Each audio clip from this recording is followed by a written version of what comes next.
তাহিনু ওয়া লা তাহজানু ওয়া আনতুমুল আ'লাউনা ইন কুনতুম মুমিনিন। তোমাদের জন্য কোনো ভয় নাই, হতাশা নাই, দুঃখ নাই। যদি মুমিন হও, বিজয় আমি তোমাদেরকে দান করব। সুবহানাল্লাহ। এই দিন থাকবে না। গত যে দিনগুলো গেল, সামনের দিনগুলো এরকম হবে না। গত 5ই আগস্ট, জুলাই আগস্টে কোনো ইসলামী বিপ্লব হয়নি, এটা হয়েছে ছাত্র জনতার গণবিপ্লব।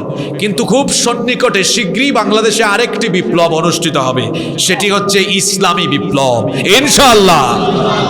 কি আপনাদের কাছে এটা স্বপ্ন মনে হয় না বাস্তব? কোরআন গবেষণা করেন তাহলে বুঝবেন।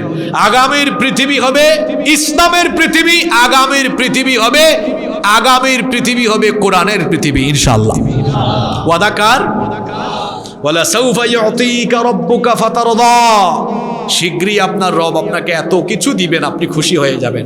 আল্লাহ কি করলেন? নবীর সাথে ওয়াদা পূরণ করলেন। মক্কা মদিনা, শুধু মক্কা মদিনা ইসলামের ভূমি হলো না, সেই রোম পারস্যের সীমানা পর্যন্ত ইসলাম ছড়িয়ে গেল। এরপরে ইসলাম ছড়াতে ইসলাম বিস্তৃত হতে এশিয়া, ইউরোপ, আফ্রিকা, আমেরিকা, পৃথিবীর কোনো জায়গা বাকি নাই, সব জায়গায় ইসলাম চলে গিয়েছে। সুবহানাল্লাহ।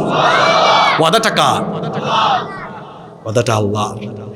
চট্টগ্রাম জেলার রাউজান পৌরসভার 4 নং ওয়ার্ডে অবস্থিত কাজীপাড়া এলাকাবাসীর উদ্যোগে আয়োজিত আজকের এই মিলাদুন্নবী সাল্লাল্লাহু আলাইহি ওয়াসাল্লাম মাহফিলের অধ্যকারী অধিবেশনের মোহতারাম শ্রদ্ধাভাজন সভাপতি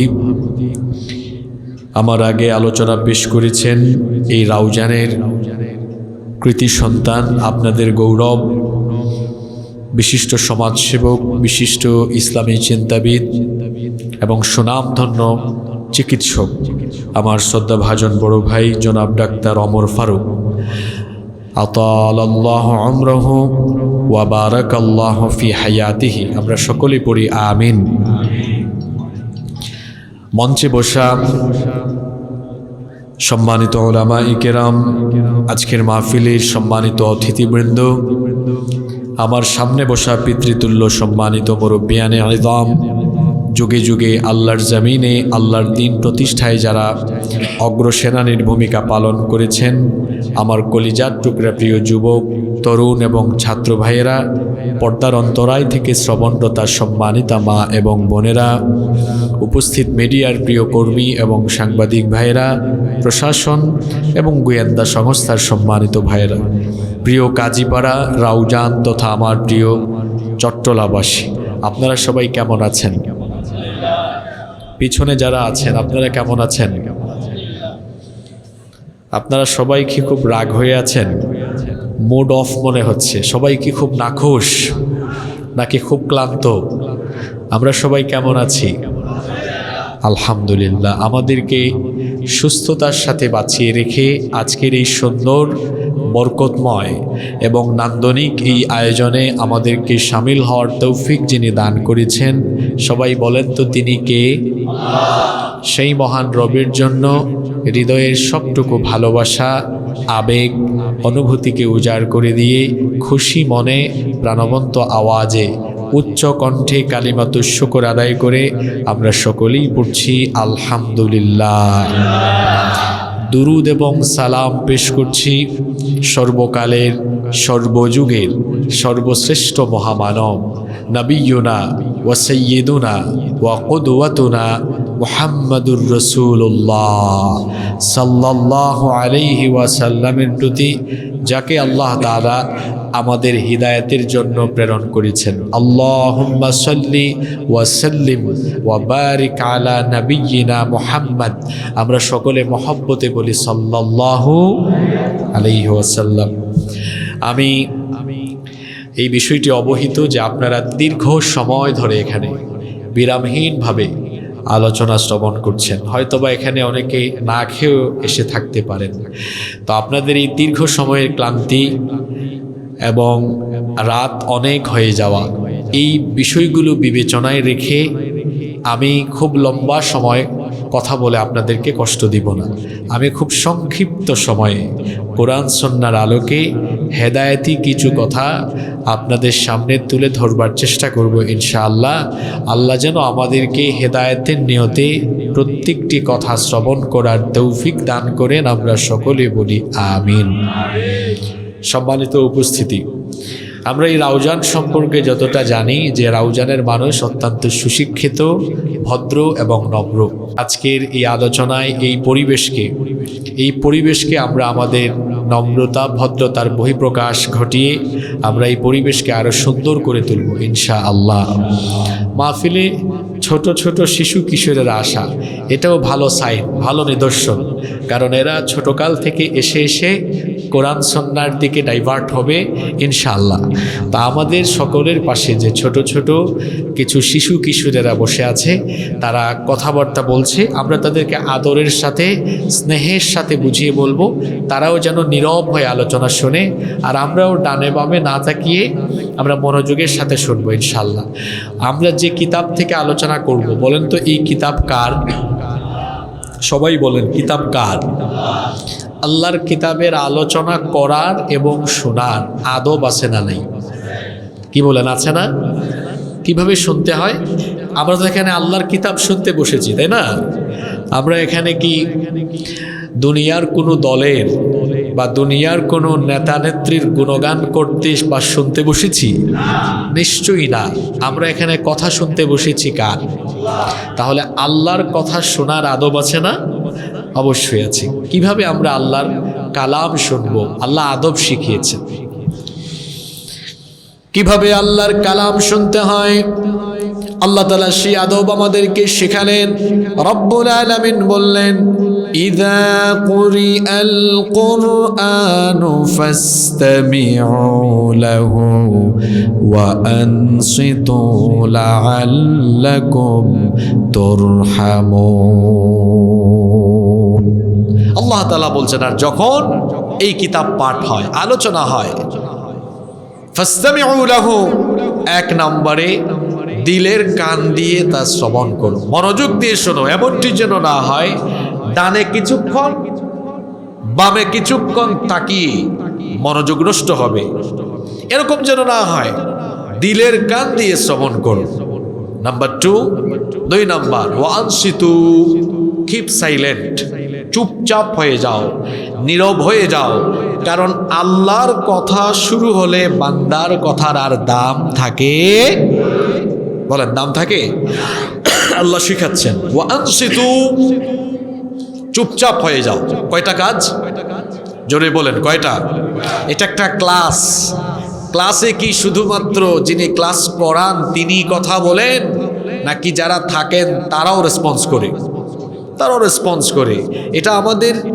এটা একটা ক্লাসের মতো। এখানে আমরা আলোচনায় বসেছি, আমরা যেন খালি বিরিয়ানির প্যাকেট বাড়িতে নিয়ে না যাই। বিরিয়ানির প্যাকেটের সাথে যেন আজকের আলোচনার কিছু সারাংশ জীবন তৈরির উদ্দেশ্যে, গঠনের উদ্দেশ্যে নিয়ে যেতে পারি ইনশাআল্লাহ।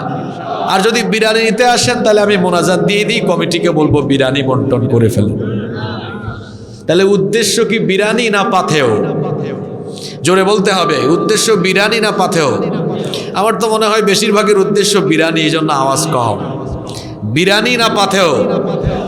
বিরিয়ানি আপনি বেঁচে থাকলে আগামীকালও খেতে পারবেন, পয়সা দিয়ে কিনে খেতে পারবেন। চট্টগ্রাম শহরে গেলেও আপনি অনেক নামি দামি রেস্টুরেন্টে বসে খেতে পারবেন। কিন্তু আল্লাহর কিতাবের আলোচনা শোনার মজা, পরিবেশ হয়তো আপনি আর নাও পেতে পারেন। এটাই তো আমার জীবনের শেষ আলোচনা হয়ে যেতে পারে। কি হতে পারে কি পারে না? জোরে বলেন, হতে পারে কি পারে না? তাহলে শুনবো কিভাবে? আদব শিখাচ্ছেন কে? আল্লাহ বলছেন, 1 নম্বর, দিলের কান দিয়ে শ্রবণ করো। 2 নম্বর, নীরব থাকো, চুপচাপ থাকো। কয়টা কাজ? এই 2টা কাজ আমরা করতে পারবো? আচ্ছা, যদি করতে পারি আমাদের কি বেনিফিট হবে? আল্লাহ বলছেন, লাআল্লাকুম তুরহামুন, সম্ভবত আশা করা যায় এই 2টো কাজ যদি তোমরা করতে পারো, তোমাদের উপরে আল্লাহ রহম করবেন। সুবহানাল্লাহ। আমরা আল্লাহর রহম চাই তো? কারা কারা চান না হাত তোলেন? দেখছেন, বিরিয়ানি পার্টি চিনা গেছে। আমরা আল্লাহর রহমত চাই তো? আমি যতক্ষণ কথা বলি ততক্ষণ কিন্তু বলার পাশাপাশি বলাই। আপনি চুপচাপ থাকার কোনো সুযোগই নাই, কারণ একতরফা কথাবার্তা হলে শ্রোতা ঘুমিয়ে যাওয়ার, অমনোযোগী হওয়ার সম্ভাবনা। দেখছেন, ওই যে সম্ভাবনার পরে কথাটা আমি বলি নাই, ওইটা আপনাকে দিয়ে বলাম। এভাবে শেষ পর্যন্ত আমার সাথে রেসপন্স করতে পারবেন তো? দেখছেন, পরেরটা আপনাদেরকে দিয়ে বলাই না। এভাবে শেষ পর্যন্ত আমরা অ্যাক্টিভ থাকবো। জোরে বলি ইনশাআল্লাহ। আমি বেশি দেরি করব না, বিরিয়ানি খাই ফেলবেন কিছুক্ষণের মধ্যে ইনশাআল্লাহ।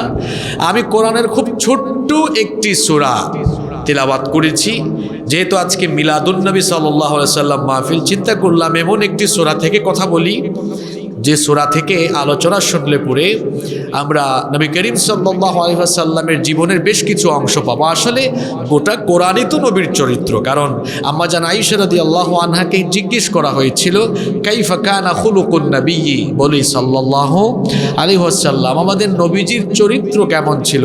তিনি বললেন, কানা খুলুকুহুল কোরআন, কোরআন যেমন নবীও তেমন। সুবহানাল্লাহ পড়তে ইচ্ছে করে না? আমাদের পীর আউলিয়া যেমন নবী তেমন বলেন নাই, দরবার আর খানকা যেমন নবী তেমন নয়। কোরআন যেমন, পরের লাইন বলেন, কোরআন যেমন, তাহলে আশিকে রসুল হবে কেমন? কোরআন যেমন, আশিকে রসুল তেমন। এমন আশিকে রসুল হওয়া যাবে না নামাজ নাই, মিথ্যা বলে, লেনদেনে সমস্যা, মুআমালাতে সমস্যা, আল্লাহর কিতাব কোরআনে এ ধরনের অপকর্ম করার কথা বলা হয়েছে। আমার নবীর আদর্শে সেটা আছে। নবীজি কেমন? হ্যাঁ, আমাদের ঘরে কোরআন, এটা হলো প্রিন্টেড কোরআন, আর আল্লাহর নবী ছিলেন প্র্যাকটিক্যাল কোরআন। সুবহানাল্লাহ। আমি কোরআনে কারীমের 93 নম্বর সূরা, এটা কোরআনের শেষ পারায় অবস্থিত। সূরার নাম সূরাতুদ দুহা। এই সূরার রুকু সংখ্যা হলো 1, আয়াত সংখ্যা 11।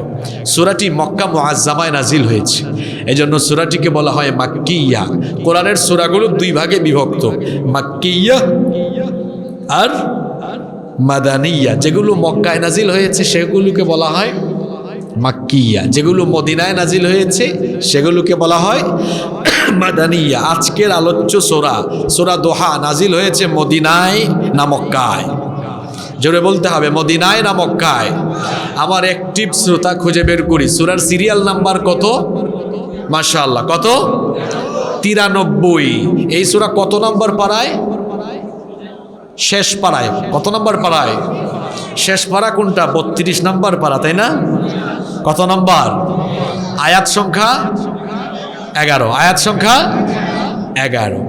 কোরআনে কারীমের যে কোনো সূরা বা আয়াত এর তাফসীর ভালো করে বোঝার জন্য ওই সূরা বা আয়াত নাজিলের হিস্ট্রি জানতে হয়, প্রেক্ষাপট জানতে হয়, ইতিহাস জানতে হয়, পটভূমি জানতে হয়, যেটাকে আরবিতে বলে সাবাবুন নুজুল বা শানে নুজুল। এই সূরাটি নাজিল হওয়ার পেছনে একটি চমৎকার ঘটনা আছে, সেই ঘটনাটা কি আপনারা শুনবেন?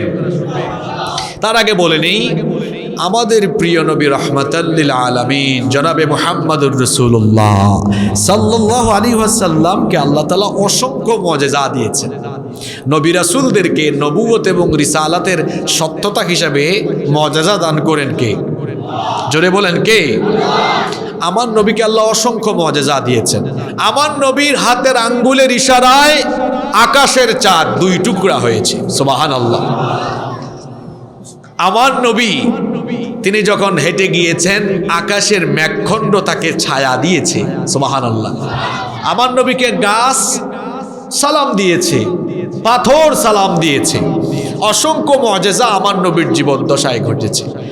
তার মধ্যে নবীজির সর্বশ্রেষ্ঠ মুআজিজা হলো আল্লাহর কিতাব, মহাগ্রন্থ আল কোরআন আল কারীম। সুবহানাল্লাহ। এই কোরআন কি মানব রচিত কোনো কিতাব? এই কোরআন কার? আল্লাহ নবীর কাছে ওহী আগমন শুরু হলো। শুনতেছেন তো আপনারা? ওহী নিয়ে আসেন কোন ফেরেশতা? মালাকুল মউত। তা কোন ফেরেশতা? নামটা শুদ্ধ করে শিখেন। এই ফেরেশতার নাম জিব্রিল। কোরআনে কারিমে তার নাম আছে, জিব্রিল আছে না? জিব্রিল নাম কি? জিব্রিল। জিব্রিল ওহী নিয়ে আগমন করলেন, নবীজির কাছে ওহী নাজিল আরম্ভ হলো। কয়েকদিন পরে ওহী নাজিল বন্ধ হয়ে গেল। শুনতেছেন তো আপনারা? এখন কতদিন ওহী নাজিল বন্ধ ছিল? তাফসিরে রাজির ভেতরে পাওয়া যায়, আল্লামা ইমাম ফখরুদ্দিন রাজি রাহিমাহুল্লাহ তিনি তার তাফসিরের ভেতরে হাদিসের উদ্ধৃতি এনেছেন। কোন মুফাসসির বলেছেন নবীজির কাছে ওহী নাজিল বন্ধ ছিল 12 দিন, কেউ বলেছেন 15 দিন, কেউ বলেছেন 20 দিন, কেউ বলেছেন 25 দিন, 30 দিন, 45 দিন পর্যন্ত বর্ণনা আছে। তাহলে এই সময়টুকু নবীজির কাছে ওহী নাজিল কি ছিল? জোরে বলেন, কি ছিল? আল্লাহর নবীর কাছে যখন কিছুদিন ওহী নাজিল বন্ধ ছিল, মুশরিকরা তখন বলল, ফাকাল আল মুশরিকুনা কদ উদ্দিআ মুহাম্মদ, তারা বলল মুহাম্মদ, আমরা বলি সাল্লাল্লাহু আলাইহি ওয়াসাল্লাম, সম্ভবত তাকে তার রব পরিত্যাগ করেছেন। যখন আল্লাহর নবীর কাছে ওহী নাজিল বন্ধ হয়ে গেল, আল্লাহর নবীর পেরেশানি বেড়ে গেল। নবীজি ভাবলেন হয়তোবা আমার কোনো কাজের কারণে আমার রব আমার উপরে নারাজ হয়ে গিয়েছেন, আমার রব আমার উপরও খুশি হয়ে গিয়েছেন, সেজন্য হয়তো আমার উপরে ওহী নাজিল বন্ধ করে দিয়েছেন। ওইদিকে আবার কাফির মুশরিকরা ওহী নাজিল বন্ধ হওয়ায় সমালোচনার মাত্রা বাড়িয়ে দিল। তারা বলতে লাগলো, মুহাম্মদ এতদিন ধরে আমাদেরকে যা শুনিয়েছে, সম্ভবত তার কাছে এগুলো যে শয়তান নিয়ে আসতো, সেই শয়তানের সাথে এখন তার দেখা সাক্ষাৎ হয় না, নাউজুবিল্লাহ। যেমন বুখারী এবং মুসলিম শরীফের হাদিসে এসেছে, ইশতাকা রাসূলুল্লাহি বলি সাল্লাল্লাহু আলাইহি ওয়াসাল্লাম, আল্লাহর রাসূল অসুস্থ হয়ে পড়লেন। ফালাম ইয়াকুম লাইলাতাইনি আও সালাসা, 2 রাত বা 3 রাত আল্লাহর নবী তাহাজ্জুদের নামাজের জন্য উঠতে পারলেন না। আল্লাহর নবীর পাশের বাড়ি ছিল আবুল আহাবের বাড়ি। আবুল আহাবের স্ত্রী উম্মু জামিল, সে আল্লাহর নবীকে এসে বলল, ইন্নী লা আরজু আন ইয়াকুনা শাইতানুকা কদ তারাকাকা, সম্ভবত তোমার শয়তান তোমাকে পরিত্যাগ করেছে, নাউজুবিল্লাহ। তারা বলতো যে আমাদের নবীর কাছে শয়তান এসে তারপরে নবীজিকে শয়তান কিছু একটা শিখিয়ে দিয়ে যায়, আর নবীজি সেটাই কোরআন হিসাবে প্রচার করেন, নাউজুবিল্লাহ। এমনি করে তারা যখন আমাদের নবীর ব্যাপারে বিষেধাগার আরম্ভ করলো, নবীজির ব্যাপারে আজে বাজে মন্তব্য আরম্ভ করলো, অন্যদিকে আল্লাহর নবীও ওহী নাজিল বন্ধ হয়ে যাওয়ায় পেরেশান হয়ে গেলেন। আল্লাহর নবীর পেরেশানি বন্ধ করার জন্য এবং কাফির মুশরিকদের সমালোচনার জবাব দেওয়ার জন্য অবশেষে আল্লাহ তাআলা কিছুদিন ওহী নাজিলের বিরতি দিয়ে আল্লাহ তাআলা এই সূরাটা নাজিল করে কাফিরদের কথার জবাব দিয়ে আল্লাহ তার নবীকে সান্ত্বনা দিলেন। সবাই আমার সঙ্গে পড়েন, ওয়াদ-দুহা ওয়াল-লাইলি ইযা সাজা মা ওয়াদ্দাআকা রাব্বুকা ওয়া মা ক্বালা। ওয়াদ-দুহা, শপথ পূর্বাহ্নের, শপথ দিনের যখন তা আলো ঝলমল হয়। ওয়াল-লাইলি ইযা সাজা, শপথ রাতের যখন তা তমসাচ্ছন্ন অন্ধকারে নিপতিত হয়। মা ওয়াদ্দাআকা রাব্বুকা ওয়া মা ক্বালা, নবী আপনার রব আপনাকে পরিত্যাগ করেননি, তিনি আপনার উপরে বেজারও হয়ে যাননি, নাখুশও হয়ে যাননি। সুবহানাল্লাহ। কথা বুঝে থাকলে জবাব দেন। আল্লাহ তার নবীকে সান্ত্বনা দিলেন, বললেন আপনার উপর আমি নারাজ নই, আপনাকে পরিত্যাগ করিনি। এই কথাটা বলার আগে আল্লাহ কসম করলেন কয়বার? এই বুঝি আপনাদের মনোযোগের ধরন। আমি তো ভাবছিলাম 20-30 মিনিট কথা বলবো, কিন্তু আমার তো মনে হয় না আমি আর 10 মিনিটও কথা বলবো এখানে। মনোযোগ আছে আপনাদের? আল্লাহ 2 বার কসম করলেন। গুরুস্থানে কথা বলতে আমি মজা পাই না। গুরুস্থানে কি পাবলিক কথা বলে? কবরস্থানের পাবলিক কথা বলে? কথা বলেন। আপনারা গুরুস্থানে না জিন্দাস্থানে? আপনাদেরকে বেশি রাত পর্যন্ত অপেক্ষা করানো ঠিক হয় নাই। আমার মনে হয় বাদেশে এমআরএ দিয়ে দিলে হয়তো পরে আপনারা মন ভরে কথা বলতেন। আপনাদের ঘুম আসছে চাচারা? এখানে অনেক চাচারা আছেন। চাচা ঘুম আসছে আপনাদের? আল্লাহ তার নবীকে ছেড়ে দেননি, পরিত্যাগ করেননি, নারাজও হননি। এই কথা বলার আগে আল্লাহ কসম করেছেন কয়বার? আপনারা কসম করেন না মাঝে মধ্যে?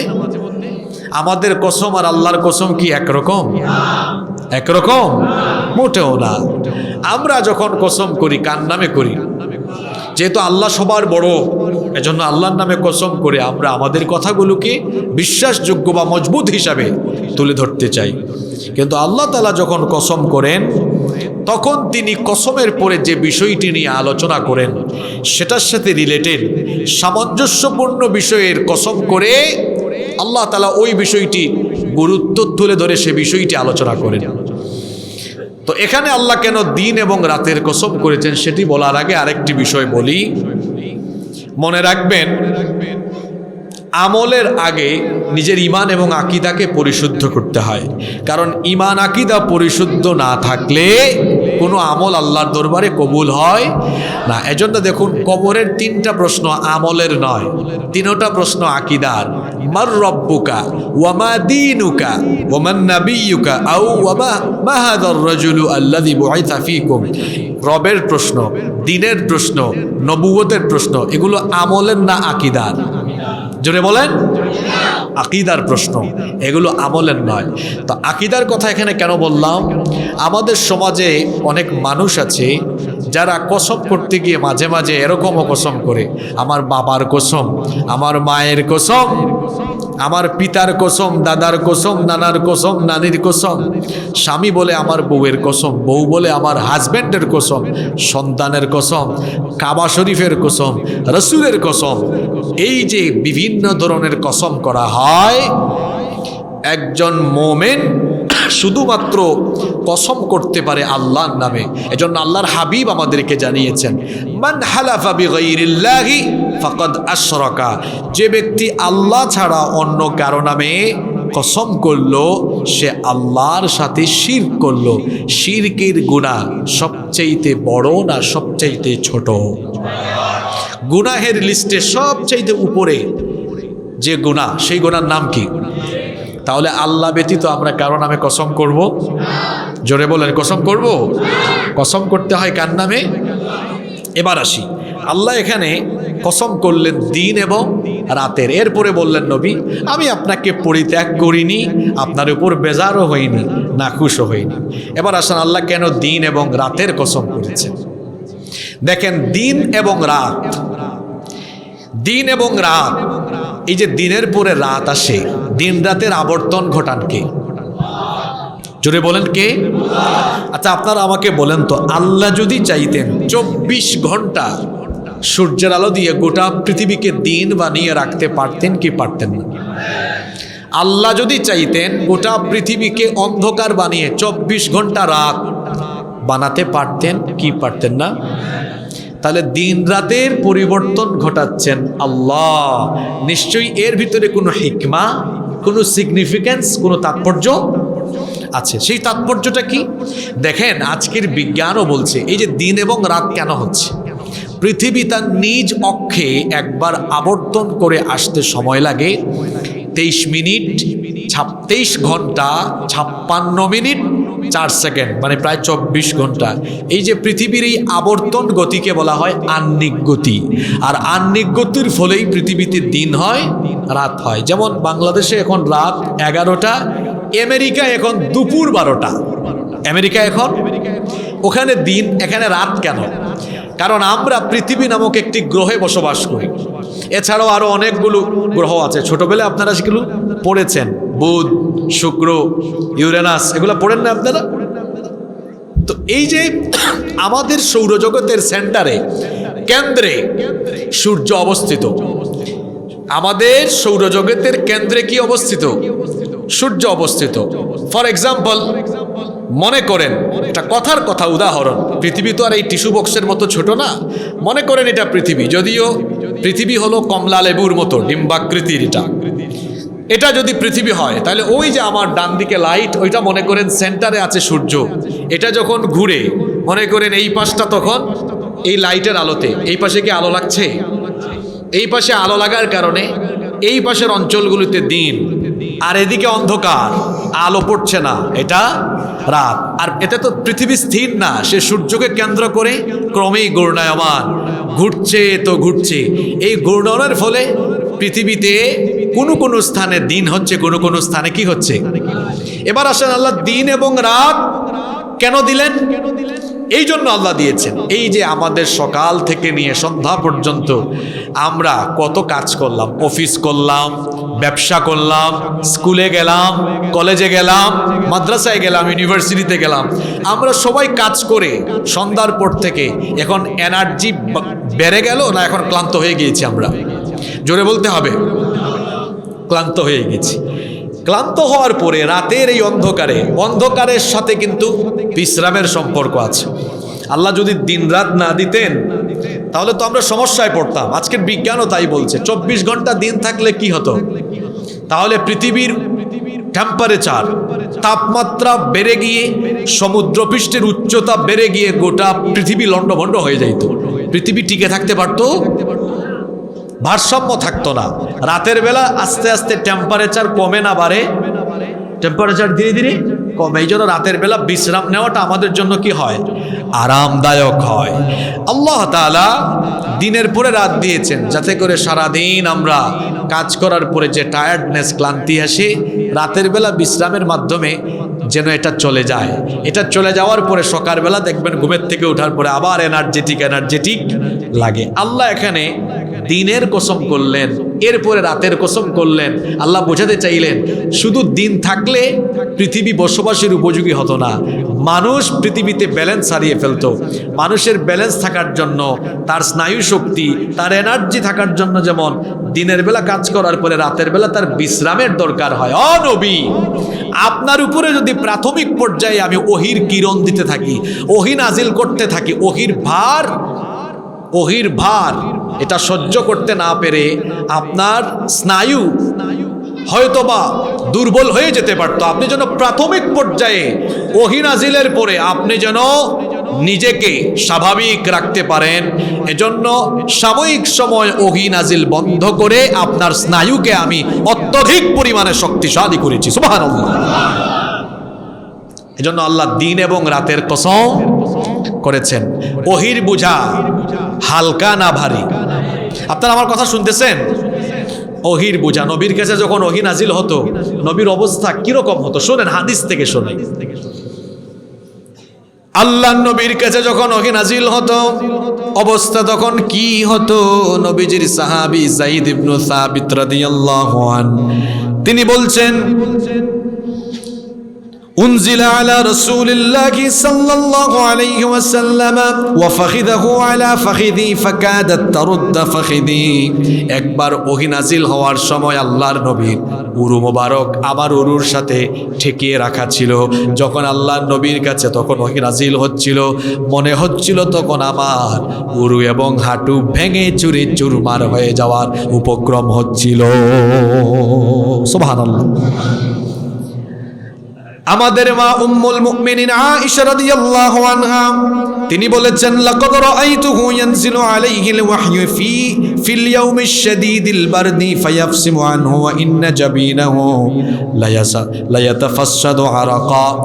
আম্মা জান আয়েশা রাদিয়াল্লাহু আনহা বলেছেন, প্রচণ্ড শীতের রাতে অথবা প্রচণ্ড শীতের দিনে যখন আল্লাহর নবীর কাছে ওহী নাজিল হতো, ওহী নাজিলের সময় ওহীর ভারী বোঝায় প্রচণ্ড শীতের রাতেও আল্লাহর নবীর শরীর ঘেমে গিয়ে কপাল থেকে ঘাম ঝরে পড়তো। মানে আসেন না ঘুমাই গেছেন? কমিটি তাড়াতাড়ি বিরানি নিয়ে আসেন। এরপরে আম্মা জান আয়েশা রাদিয়াল্লাহু আনহা আরো বলেছেন, আল্লাহর নবীর কাছে যখন ওহী নাজিল হতো, কানা ইযা উহিয়া ইলাইহি ওয়া হুয়া আলা নাকাতিহি ওয়াদাআত জিরানাহা ফামা তাস্তাতিয়া আন তাহাররাকা হাত্তা ইউসাররা আনহুম। আল্লাহর নবী উটের উপরে যখন সাওয়ার থাকতেন, উটের উপরে সাওয়ার থাকা অবস্থায় তার কাছে যখন ওহী নাজিল হতো, উট তখন স্বাভাবিক অবস্থায় দাঁড়িয়ে থাকতে পারত না, তার বুক মাটিতে ঠেকিয়ে দিত। ওহী নাজিল বন্ধ হতো না যতক্ষণ উট নড়াচড়া করতে পারত না ততক্ষণ। আল্লাহ তাআলা সূরা মুজাম্মিলের মধ্যে 5 নম্বর আয়াতে বলেছেন, ইন্না সানুলকি আলাইকা কওলান সাকিলা, নিশ্চয়ই আমি আপনার উপরে ভারী বোঝা পাঠাচ্ছি, ভারী বোঝা নাজিল করছি। ওহী নাজিলের এই বোঝা, এই ভারী বোঝা যদি নবুয়তের প্রথম পর্যায়ে ক্রমাগতভাবে নাজিল হতো, তাহলে আল্লাহর নবী প্রাথমিক পর্যায়ে সেটা স্বাভাবিক অবস্থায় হয়তো নিতে পারতেন না।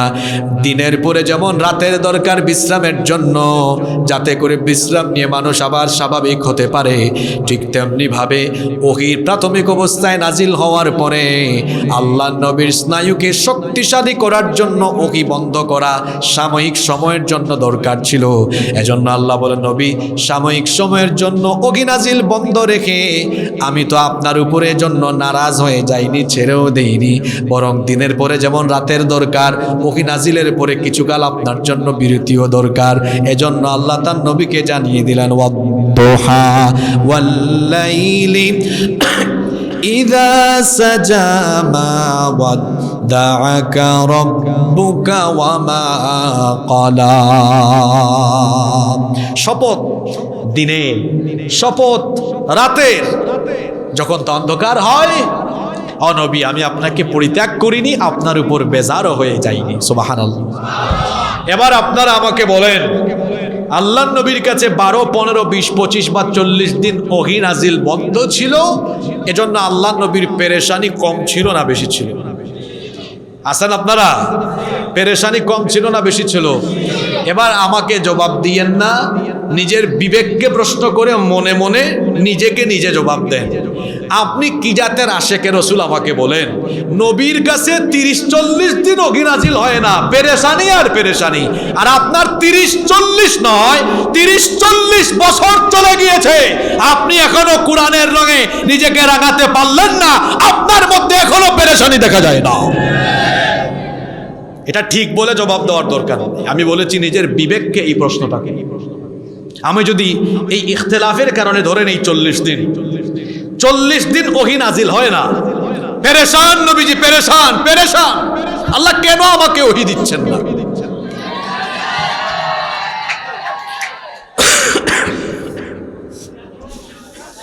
এরা কি মাহফিলে আসছে নাকি তামাশায় আসছে? ইলেকট্রিসিটি চলে গেছে মনে হয় না? আচ্ছা মাইক আছে তো নাকি? ঠিক আছে, আমরা কথা চালাবো ইনশাল্লাহ। আল্লাহর নবীর কাছে ওহী নাজিল হয় না, কত পেরেশানি। আমার আপনার 24 ঘন্টা কোরআন পড়া হয় না, তিলাওয়াত হয় না। আমার আগে ওমর ফারুক ভাই বক্তৃতার মধ্যে সূরা তাহার আয়াত তেলাওয়াত করছেন। কত ডেঞ্জারাস কথাবার্তা। যারা কোরআন থেকে দূরে সরে যাবে তাদেরকে অন্ধ অবস্থায় কিয়ামতের মাঠে তোলা হবে। কত ডেঞ্জারাস কথাবার্তা। আমরা কি অন্ধ অবস্থায় হাসরের মাঠে উঠতে চাই? তাহলে কোরআনের সাথে সম্পর্ক বাড়ানোর দরকার আছে না নাই? আল কোরআনের পথ এটাই রাসূলের পথ। পথ কার পথ? কোরআনের পথ কার পথ? আল কোরআনের পথ এটাই হইল রাসূলের পথ।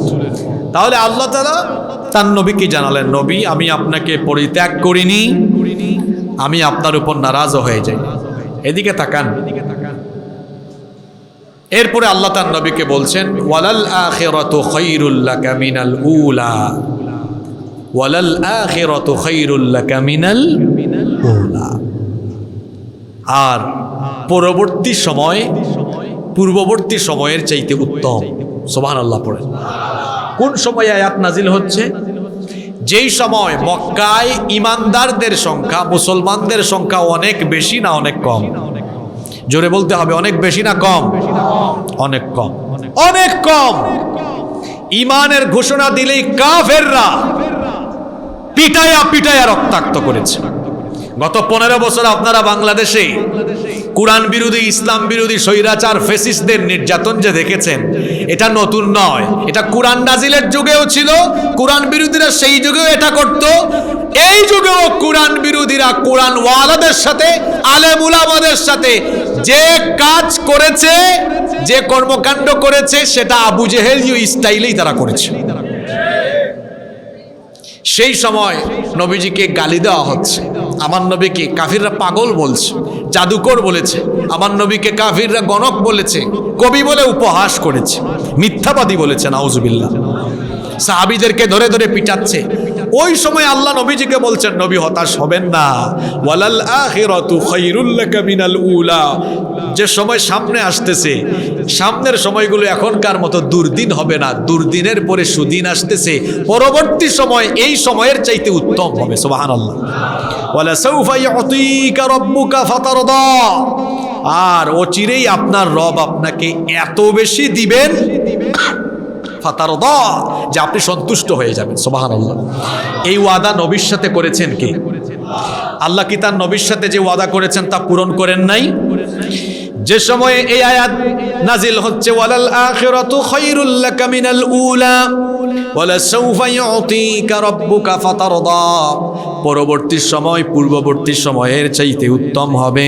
শীঘ্রই আপনার রব আপনাকে এত নেয়ামত দিবেন যে আপনি সন্তুষ্ট হয়ে যাবেন। এটা কোন সময় নাজিল হয়েছে? যেই সময় আমার নবীর উপরে এবং সাহাবীদের উপরে গোটা মক্কায় নির্যাতনের স্টিম রোলার চলছে। সেই সময়ে আল্লাহর দেওয়া ওয়াদা কিছুকাল পরেই কিভাবে বাস্তবায়ন হলো, যে মক্কায় কাফিররা মুসলমানদের রক্ত ঝরালো, যে মক্কা থেকে কাফিররা মুসলমানদেরকে বের করে দিল, সেই মক্কায় কিছুকাল পরে আল্লাহ তাআলা কাফেরদের শিকড়ের মূল উৎপাটন করে মক্কার জমিনে আল্লাহ ইসলামের পতাকা বিজয়ী করে দিলেন। আল্লাহ তার ওয়াদা রেখেছেন কি রাখেন নাই? এই ওয়াদা আপনাদের সাথেও আল্লাহ আপনাদেরকেও বলছেন। অন্য আয়াতে আল্লাহ কি বলছেন? কোরআনের এক আয়াতের তাফসীর অন্য আয়াতে পাওয়া যায়, ওয়ালা তাহিনু ওয়ালা তাহজানু ওয়া আনতুমুল আ'লাউনা ইন কুনতুম মুমিনিন। তোমাদের জন্য কোনো ভয় নাই, হতাশা নাই, দুঃখ নাই, যদি মুমিন হও বিজয় আমি তোমাদেরকে দান করব। সুবহানাল্লাহ। এই দিন থাকবে না। গত যে দিনগুলো গেল, সামনের দিনগুলো এরকম হবে না। গত 5ই আগস্ট, জুলাই আগস্টে কোনো ইসলামী বিপ্লব হয়নি, এটা হয়েছে ছাত্র জনতার গণবিপ্লব। কিন্তু খুব সন্নিকটে শীঘ্রই বাংলাদেশে আরেকটি বিপ্লব অনুষ্ঠিত হবে, সেটি হচ্ছে ইসলামী বিপ্লব, ইনশাআল্লাহ। কি আপনাদের কাছে এটা স্বপ্ন মনে হয় না বাস্তব? কোরআন গবেষণা করেন তাহলে বুঝবেন। আগামীর পৃথিবী হবে ইসলামের পৃথিবী, আগামীর পৃথিবী হবে কোরআনের পৃথিবী, ইনশাআল্লাহ। ওয়াদা কার? ওয়ালা সাউফা ইউতিকা রাব্বুকা ফাতারদা। শীঘ্রই আপনার রব আপনাকে এত কিছু দিবেন, আপনি খুশি হয়ে যাবেন। আল্লাহ কি করলেন? নবীর সাথে ওয়াদা পূরণ করলেন। মক্কা মদিনা, শুধু মক্কা মদিনা ইসলামের ভূমি হলো না, সেই রোম পারস্যের সীমানা পর্যন্ত ইসলাম ছড়িয়ে গেল। এরপরে ইসলাম ছড়াতে ছড়াতে, ইসলাম বিস্তৃত হতে হতে এশিয়া, ইউরোপ, আফ্রিকা, আমেরিকা, পৃথিবীর কোনো জায়গা বাকি নাই, সব জায়গায় ইসলাম চলে গিয়েছে। সুবহানাল্লাহ। ওয়াদাটা কার? ওয়াদাটা আল্লাহ। কোন মুফাসসির এই আয়াতের ব্যাখ্যা করেছেন যে আল্লাহ এখানে বলেছেন, নবী দুনিয়ার চাইতে আপনার জন্য আখিরাত আরো উত্তম হবে। আমার নবীর মর্যাদা সম্মান দুনিয়াতে সবার কম না বেশি? জোরে বলতে হবে, সবার। আমার নবীর চাইতে মর্যাদা এই পৃথিবীতে আর কারো হতে পারে না।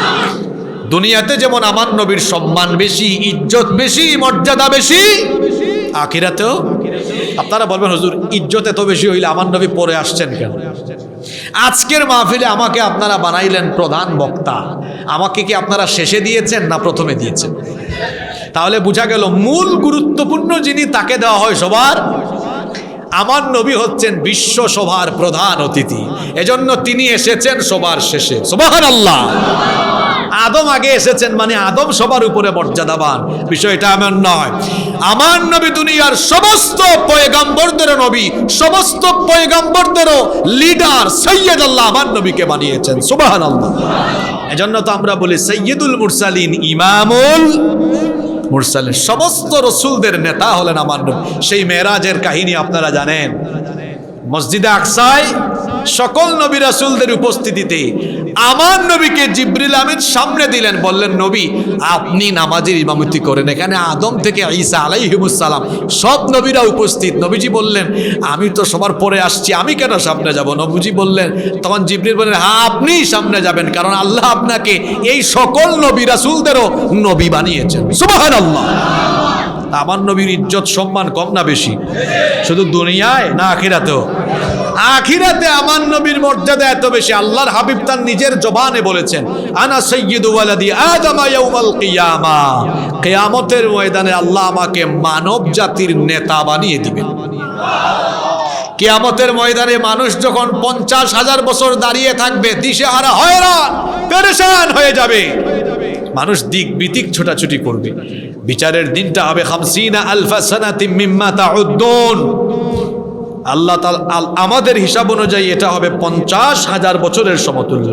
কিয়ামতের ময়দানে আমার নবীর স্ট্যাটাস সম্মান দেখেন কত বেশি। আমার নবী মুখ খুলে আল্লাহকে বলবেন না যতক্ষণ আল্লাহ বিচারও আরম্ভ করবেন না ততক্ষণ। সুবহানাল্লাহ। শুধু কি তাই, আমার নবীর মর্যাদা কত বেশি, কিয়ামতের দিন আল্লাহ জান্নাতের উদ্বোধন করাবেন আমার নবীকে ডেকে। এটা কি বানানো কথা? আমার হাদিস শোনাই আপনাদেরকে। আল্লাহর নবী বলেছেন আতি বাবাল জান্নাতি ইয়াউমাল কিয়ামা। কিয়ামতের ময়দানে, কিয়ামতের দিনে আমি জান্নাতের দরজার কাছে আসব। জান্নাতের দরজার কাছে এসে বলবো ফাস্তাফতিহ, জান্নাতের দরজা খোলো। ইয়াকুলুল খাজিন, জান্নাতের দারওয়ান দ্বাররক্ষী ফেরেশতা তখন বলবে মান আনতা, আপনি কে? নবীজি বলবেন আমাকে চেনো না? আনা মুহাম্মদ, আমরা বলি সাল্লাল্লাহু আলাইহি ওয়াসাল্লাম। ফেরেশতা তখন বলবে বিকা উমিরতু, আপনার ব্যাপারেই তো আদিষ্ট হয়ে আমি দাঁড়িয়ে আছি।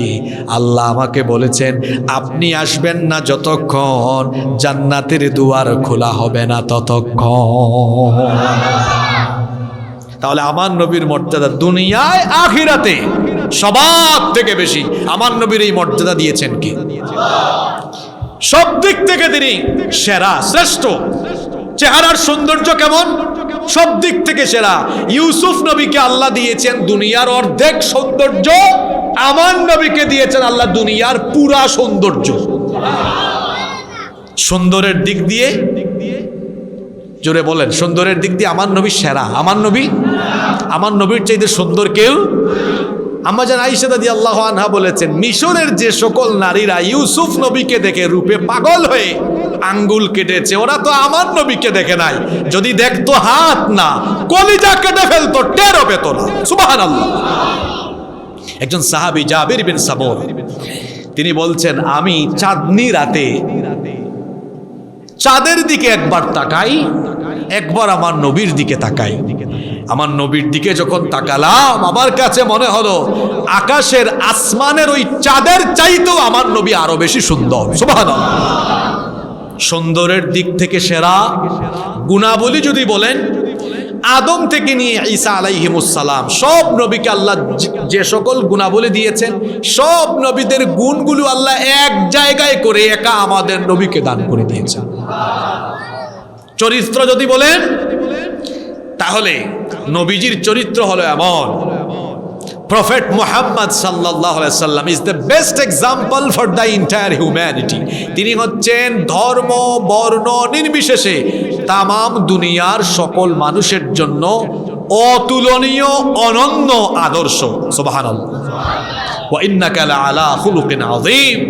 নিশ্চয়ই নবী নৈতিকতার মানদণ্ডে আপনি সুমহান আদর্শের উপরে সুপ্রতিষ্ঠিত। সুবহানাল্লাহ। সেই নবীকে আল্লাহ ওয়াদা দিচ্ছেন ইহকালের চাইতে পরকাল আরো উত্তম। সম্মানিত উপস্থিতি, খারাপ লাগতেছে আপনাদের? কিন্তু আমরা শেষের দিকে চলে আসতেছি। এবার আল্লাহ তাআলা বলছেন নবী সামনের দিনগুলোতে আপনাকে যে নিয়ামত দিব, দুনিয়ায়ও দিব আখিরাতেও দিব, এর কিছু নমুনা আপনাকে বলি। অতীতেও কিন্তু আমি আপনাকে দিয়েছি, আপনাকে অতীতেও আমি ছেড়ে দেইনি। আল্লাহ এবার পরের আয়াত থেকে এগুলো স্মরণ করিয়ে দিচ্ছেন। এই সূরাটা আপনাদের অনেকের মুখস্থ আছে, যারা পারেন আমার সাথে পড়েন। আল্লাহ তার নবীকে এবার অতীতের নিয়ামতের কথা স্মরণ করিয়ে দিচ্ছেন। আল্লাহ তার নবীকে বলছেন, আলাম ইয়াজিদকা ইয়াতীমান ফাআওয়া, আমি কি আপনাকে এতিম অবস্থায় পাইনি? আর এতিম অবস্থায় পেয়ে আমি কি আপনার উত্তম আশ্রয়ের ব্যবস্থা করিনি? আমার নবী তো এতিম হয়ে দুনিয়াতে এসেছেন, এমন এতিম ছিলেন দুনিয়াতে আসার আগে তিনি পিতৃহারা এতিম হয়ে গেলেন। দুনিয়ায় আসলেন পিতৃহারা এতিম হয়ে, তার পিতা নাই। আল্লাহ নবীর জন্ম হলো মা আমেনার ঘরে। সেই যুগে আরবদের রীতি ছিল, আরবদের নিয়ম ছিল, যখন আরবদের শহরে কোনো ঘরের মধ্যে সন্তান জন্ম নিত, শহরের লোকবালাই থেকে শিশুকে হেফাজতে রাখার জন্য মরুভূমির বেদুইন অঞ্চলে পাঠিয়ে দেওয়া হতো। মরুভূমির রুক্ষ ভয়, শিশুরা যেন শক্তিশালী হয়ে বেড়ে ওঠে, সেজন্য মরুভূমির বেদুইনদের কাছে, ধাত্রী মহিলাদের কাছে পাঠানো হতো। আর আরও একটি কারণ ছিল, মরুভূমির বেদুইনদের ভাষা ছিল বিশুদ্ধ, শিশুরা যেন ছোটকাল থেকে বিশুদ্ধভাষী হয়ে ওঠে। এই জন্য তৎকালীন আরবের শহরাঞ্চলের লোকেরা শিশু জন্ম নিলে পরে ওই মরুভূমির বেদুইন অঞ্চলের ধাত্রী মহিলাদের কাছে দিয়ে দিত। আল্লাহ নবীর বেলায়ও তাই ঘটছে। আল্লাহ নবীর জন্মের পরে নবীজির দাদা আব্দুল মুত্তালিব ধাত্রী মহিলার সন্ধান করছেন। যেহেতু নবীজির পিতা নাই, পিতা ছাড়া এতিম, মহিলারা মনে করলেন যেহেতু পিতা নাই, এতিম সন্তানটিকে নিলে পারিশ্রমিক কম পাবো, এজন্য কেউ ঘরের ভিতরেও যায় না, আমার নবীকেও দেখে না। ওইদিকে তায়েফের বনু সাদ গোত্র থেকে একদল নারীরা মক্কায় আসলেন দুগ্ধ শিশু তালাশের জন্য। তারা এসে যার যার মতো করে শিশুদের সন্ধান করে শিশুদেরকে নিয়ে গেলেন। অবশেষে এলেন বনু সাদ গোত্রের সবচাইতে সৌভাগ্যবতী নারী হালিমাতুস সাদিয়া। সেই সময়টা ছিল দুর্ভিক্ষের সময়। দুর্ভিক্ষের কারণে তার গাধা অত্যন্ত জরাজীর্ণ ছিল, হালকা পাতলা ছিল। ধীর গতিতে চলতে চলতে তার গাধা যখন মক্কা নগরীতে এলো, এসে দেখলেন কোনো শিশু নাই, সব শিশুগুলিকে নিয়ে অন্যান্য নারীরা চলে গিয়েছে। আব্দুল মুত্তালিব বললেন, আমার ঘরে একটি এতিম সন্তান আছে, যদি দয়া হয় মায়া হয় তাহলে তাকে দেখো, দেখে যদি মন চাই তো নিয়ে যেতে পারো। এতিম বাচ্চা, বেশি টাকা পয়সা দেওয়া যাবে না। হালিমাতুস সাদিয়ার সাথে তার স্বামী এসেছিলেন। স্বামীকে বললেন, আমরা তো সবার শেষে এসেছি, কোনো শিশু পেলাম না, একেবারে যদি খালি হাতে ফিরে যাই তাহলে তো সেটা আমাদের জন্য কল্যাণকর হবে না। চলেন, এতিম একটা শিশু পেয়েছি, দেখি কেমন, যদি ভালো লাগে তো নিয়ে যাব, পয়সা করি যা পাইলাম। স্বামী সম্মতি দিলেন। হালিমাতুস সাদিয়া তার স্বামীর সম্মতি পেয়ে এবার যখন মা আমিনার ঘরে ঢুকলেন, মা আমিনার ঘরে ঢুকে তিনি যখন শিশু মুহাম্মাদুর রাসূলুল্লাহ সাল্লাল্লাহু আলাইহি ওয়াসাল্লামকে কোলে নিয়ে শিশু নবীজির চেহারার দিকে তাকালেন, তিনি তখন বললেন, আমি চেহারার দিকে তাকিয়ে দেখলাম এত সুন্দর বাচ্চা, এত সুন্দর মানুষ আমার এই দুই নয়ন দু চক্ষু কখনো দেখেনি। আমার কাছে মনে হলো আসমানের চাঁদ আমার কোলে চলে এসেছে। হালিমাতুস সাদিয়া এবার শিশু নবীজিকে নিয়ে তার দুর্বল জরাজীর্ণ হালকা পাতলা গাধার উপরে সওয়ার হয়ে রওনা যখন করলেন, এক বিস্ময়কর অবস্থা দেখা গেল। তার সেই দুর্বল গাধাটি এবার এত বেশি গতিতে ছুটে চলা আরম্ভ করলো, অন্যান্য নারীদের গাধাগুলোকে পেছনে ফেলে সামনে যেতে লাগলো। সুবহানাল্লাহ। সবাই বলল, কি ব্যাপার হালিমা, তুমি না সবার শেষে এসেছিলে? তোমার গাধা তো অত্যন্ত দুর্বল ছিল, এটার গতি হঠাৎ করে কিভাবে বেড়ে গেল? তিনি তখন বললেন, স্পিড, গতি কেমনে বেড়েছে আমি জানি না, তবে এতটুকু জানি আমার হৃদয়ের অনুভূতি শেয়ার করছি। আমার কাছে মনে হচ্ছে এই শিশুটি আমার কুলে চলে আসার পরে দুনিয়ার বরকত আমার কাছে চলে এসেছে। বাড়িতে যাওয়ার পরে দেখলেন তাদের ফসল উৎপাদন বেড়ে গেল, খেজুরের উৎপাদন বেড়ে গেল, উটনির দুধ বেড়ে গেল, অলান দুধে একেবারে পরিপূর্ণ হয়ে গেল। এমনকি হালিমাতুস সাদিয়া নিজে বলছেন, দুর্ভিক্ষের কারণে আমরা খাবার দাবার ঠিকঠাক মতো পেতাম না। এই শিশুটাকে যখন বাড়ি নিয়ে আসলাম, আমার শিশুরাও ঠিক মতো আমার দুধ পেত না, কিন্তু শিশুটাকে নিয়ে বাড়িতে আসার পরে আমি নজর করে দেখলাম আমার সিরা পুরোটা একেবারে দুধে পরিপূর্ণ হয়ে গেল। এরকম এতিম অবস্থায় নবীজির জন্ম হবে। আল্লাহ বলছেন কিভাবে আপনার সুব্যবস্থা করলাম। হালিমার ঘরে থাকলেন, এরপরে আবার তার মা আমেনার ঘরে চলে আসলেন। 6 বছর বয়সে নবী মায়েরও এবার এতিম হয়ে গেলেন, এবার দাদার আশ্রয়ে গেলেন। 8 বছর বয়সে দাদাও চলে গেলেন। এরপর তার চাচা আবু তালেব তাকে আশ্রয় দিলেন। মাক্কি জিন্দেগিতে নবীজি দাওয়াত যখন আরম্ভ করেছেন, কাফিরদের বিরোধিতায় এই আবু তালেব তাকে শেল্টার দিয়েছেন। আল্লাহ তার নবীকে বলছেন, আলাম ইয়াজিদকা ইয়াতীমান ফাআওয়া, আমি কি আপনাকে এতিম অবস্থায় পাইনি? এরপরে তো ছেড়ে দেই নাই, আমি আপনার উত্তম আশ্রয়ের ব্যবস্থা করেছি। সুবহানাল্লাহ। এরপরে আল্লাহ তার নবীকে আরো বলছেন, ওয়াজাদাকা দাল্লান ফাহাদা, আমি কি আপনাকে পথ হারা অবস্থায় পাইনি? এরপরে আমি কি আপনাকে পথের দিশা দেইনি? অর্থাৎ আল্লাহর নবী এমন একটি সমাজে এসেছিলেন যেই সমাজের মানুষগুলো পৌত্তলিক ছিল, এরা জানতো না সত্য পথ কোনটা, মূর্তি পূজারি ছিল, এরা মানুষের উপরে জুলুম করত, ইনসাফের পথ, আলোর পথ কোন দিকে এটা তারা জানতো না।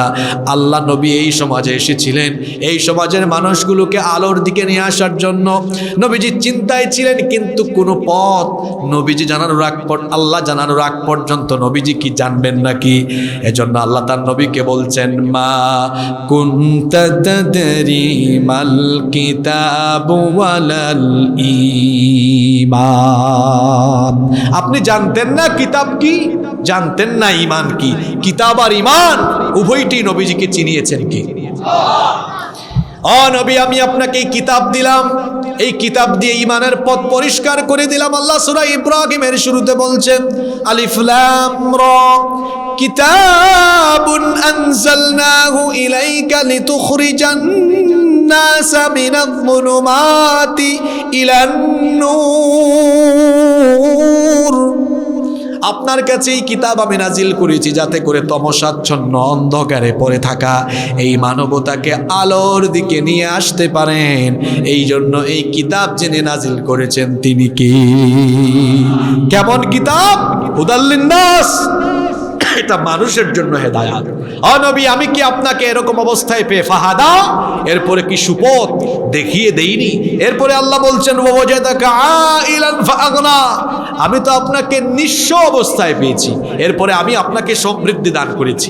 আমার নবী পৈতৃকভাবে তো এত ধন সম্পদের অধিকারী ছিলেন না, পৈতৃকভাবে একজন দাসী আর একটা উটনি মাত্রই তার ছিল।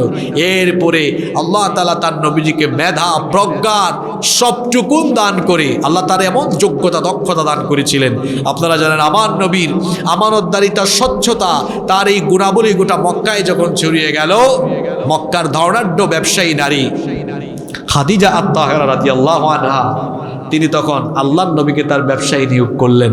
আল্লাহর নবীকে তার ব্যবসায়ী নিয়োগ করার পরে এত বেশি লাভ হইল, তার ব্যবসায়িক জীবনের ইতিহাসে এত লাভ কখনো হয় নাই। সুবহানাল্লাহ। সেই খাদিজা রাদিয়াল্লাহু আনহা তাকে বিবাহের প্রস্তাবও দিলেন। আল্লাহর নবীর সাথে বিয়ে হলো। আল্লাহ বলছেন, নবী, আমি আপনাকে নিঃস্ব অবস্থায় বেশ সমৃদ্ধি দান করেছি। আল্লাহ এখানে 3টি আয়াতে তার নবীকে নেয়ামতের কথা স্মরণ করিয়েছেন।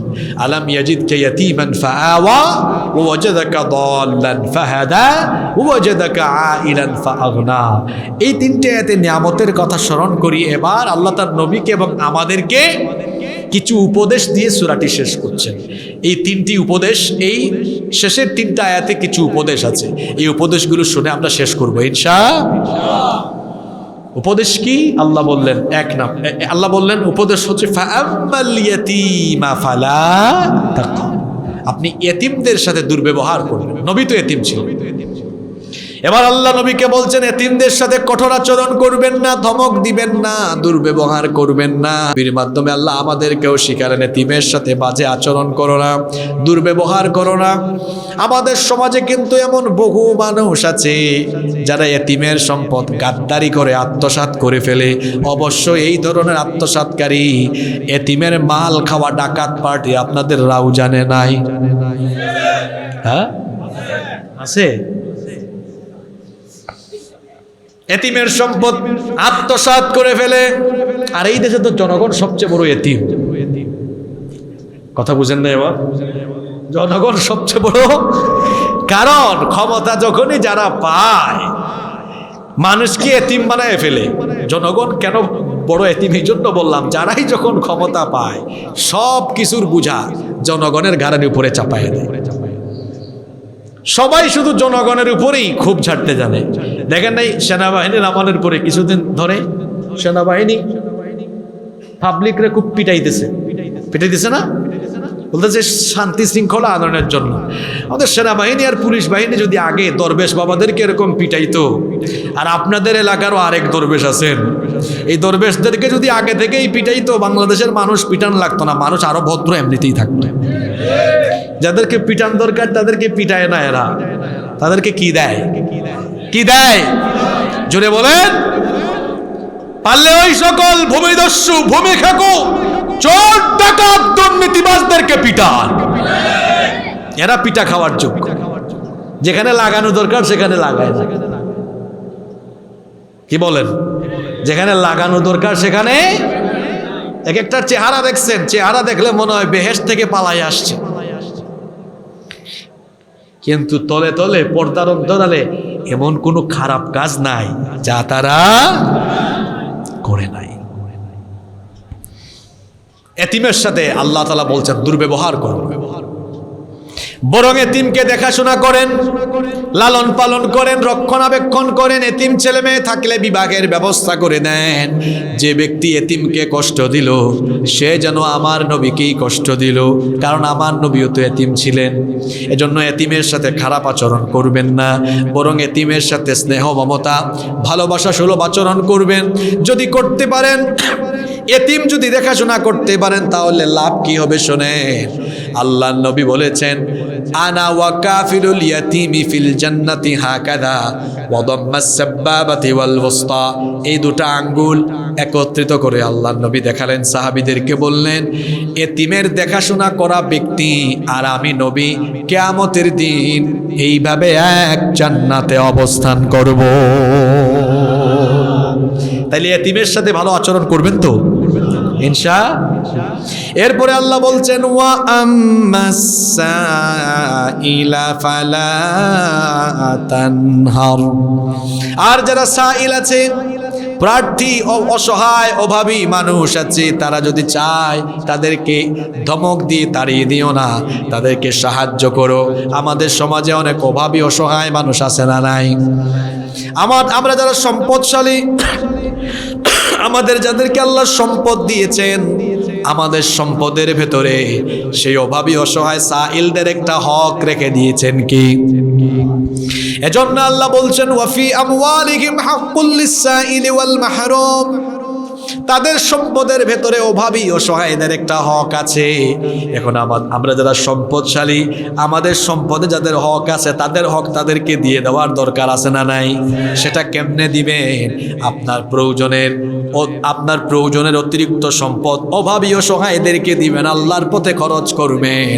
আল্লাহর পথে যদি খরচ করেন, অভাবী, অসহায়ের কল্যাণে যদি পাশে দাঁড়ান, আল্লাহর নবী বলেছেন, যে ব্যক্তি কোনো অভাবী, অসহায় মানুষের অভাব বা প্রয়োজন পূরণ করে দেয়, আল্লাহ ওই ব্যক্তির দুনিয়া আখিরাতের সকল প্রয়োজন পূরণ করে দিবে। এরপরে আল্লাহ শেষ করছেন, শেষ আয়াত, ওয়া আম্মা বিনি'মাতি রাব্বিকা ফাহাদ্দিস। ও নবী, আল্লাহর যত নেয়ামত আছে এগুলো বর্ণনা করেন। আমি যে এত নেয়ামত দিলাম, এই নেয়ামতের বহিঃপ্রকাশ করেন। নেয়ামত পেয়ে শুকরগুজারি হলে নেয়ামত বাড়িয়ে দেন কে? এজন্য আল্লাহ বলছেন, লা ইন শাকারতুম লা আযীদান্নাকুম ওয়া লা ইন কাফারতুম ইন্না আযাবি লাশাদীদ।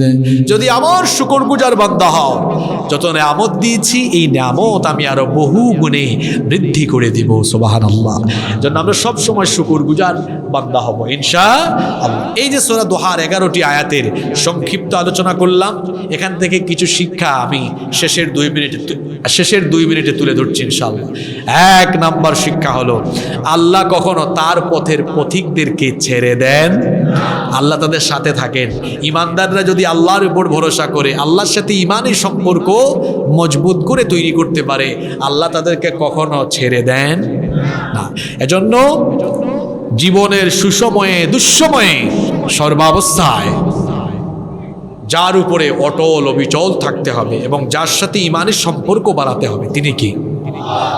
2 নাম্বার মনে রাখতে হবে, আল্লাহ তাআলা ইসলামের বিজয় দান করবেন। এটা কার ওয়াদা? আল্লাহ বলেছেন পরবর্তী দিনগুলো এটা আগের চেয়ে উত্তম হবে, আগামীর দিনগুলো ইসলামের দিন হবে। এই দৃঢ় বিশ্বাস অন্তরে রেখে আল্লাহর দিনের পথে অটল থাকতে হবে, দ্বীনি দাওয়াতি আন্দোলনে নিজেদেরকে শামিল করতে হবে ইনশাআল্লাহ। 3 নম্বর শিক্ষা হলো, এতিমের সাথে, অভাবীদের সাথে কখনো দুর্ব্যবহার, খারাপ আচরণ করা যাবে না। 4 নম্বর, নিজেকে আল্লাহর শুকরগুজার বান্দায় পরিণত করার চেষ্টা করতে হবে। আমাদের সমাজে শুকরিয়া নাই, এ ধরনের মানুষের সংখ্যা সবচাইতে বেশি। যে আমি আপনাদেরকে বলি, একটা উদাহরণ দিয়ে শেষ করি। মানুষ হলো এমন, সে যত পায় আরো পাইতে চায়। এখানে বিরিয়ানির প্যাকেট একটু পরে বন্টন করবেন, একটা দিয়া যদি বলেন আরেকটা একটু দেই, না করবেন। মানুষের স্বভাব হলো এমন। এজন্য একটা হাদিস আছে এমন, আল্লাহ নবী বলেছেন, আদম সন্তানকে যদি একটা সোনা ভরা উপত্যকা দেওয়া হয়, সে বলবে, ইস, যদি আরেকটা সোনা ভরা মাঠ পেতাম। আল্লাহ নবী বলেছেন, ওয়ালাই আমলা ফাহু ইল্লা তুরাব, 3.5 হাত মাটি ছাড়া তার পেট কোনো কিছু দিয়ে ভরবে। একটা বাড়ির মালিক হইলে বলে, যদি আরেকটা বাড়ি হইতো, রাউজানে একটা হয়েছে, কয় চিটাংয়ে যদি হইতো, চিটাংয়ে হয়েছে, এখন যদি ঢাকায় হইতো, ঢাকায় হয়েছে, কয় যদি এখন বেগম বাড়াই হইতো। চাহিদার কোনো শেষ। আলহাকুমুত তাকাসুর, আল্লাহ সূরা তাকাসুরে বলেছেন, এভাবে তো প্রাচীরের প্রতিযোগিতা করতে করতে করতে করতে হাত্তা জুরতুমুল মাকাবির, কবরে তোমরা গিয়ে হাজির হয়ে যাও। যেটুকু পেয়েছেন শুকরিয়া করেন। আপনি হাঁটতে পারেন, গাড়ি নাই, আলহামদুলিল্লাহ। পৃথিবীর বহু মানুষের পা নাই, হাঁটতে পারে না, আমি তার চেয়ে ভালো আছি। আপনার ছোট্ট একটা বাড়ি আছে, দুর্নীতি করে বড় বিল্ডিং বানানোর স্বপ্ন দেখার দরকার নাই। এই গভীর রাতে বের হয়ে দেখেন, চট্টগ্রাম শহরে গিয়ে দেখেন, আমরা তো রাতের পাখি। রাতের পাখি মানে রাতের বেলা সফর করি বেশি। রাস্তায় বস্তা গায়ের উপর দিয়ে শুয়ে আছে এরকম শত শত মানুষকে দেখি। আল্লাহ তো আপনাকে রাস্তায় ঘুম পাড়ায় নাই, আপনার তো ছোট্ট হলেও একটা ঘর আছে। শুকরিয়া করবেন কার? যারা শুকরগুজারি জীবন যাপন করে না, এদের জীবন কখনো দিনের পথে পরিচালিত হয় না। যতটুকু আছে শুকরিয়া করতে হবে কার? আর শুকরিয়া করলে কমে না। আল্লাহ বলেন, শুকরিয়া করলে শুধু বাড়ে, শুধু বাড়ে, শুধু বাড়ে। সুবহানাল্লাহ। তাহলে যে 5টা শিক্ষার কথা বললাম, এই 5টা শিক্ষা যেন আমরা আমাদের বাস্তব জীবনে প্রতিফলিত করতে পারি, মহান রব আমাদেরকে সেই তৌফিক দান করেন।